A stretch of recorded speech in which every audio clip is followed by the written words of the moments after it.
Good morning সকলোকে।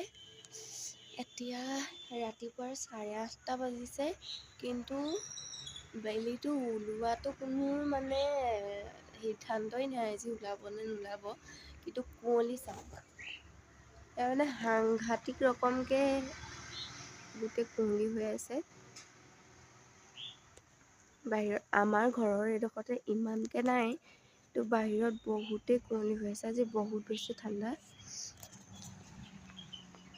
এতিয়াতো বহুতখিনি হ'লেই, বহুতখিনি ঘৰ দুৱাৰবোৰ এনেকৈ ওলাইছেই।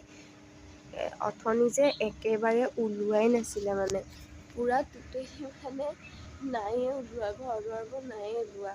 অকণমান আগলৈকেতো তেনেকুৱাই হৈ আছিলে, মানুহ কোনেও কাকো নেদেখা তেনেকুৱাই হৈ আছিলে। আপোনালোকৰ ফালে কিমান ঠাণ্ডা পৰিছে জনাবচোন।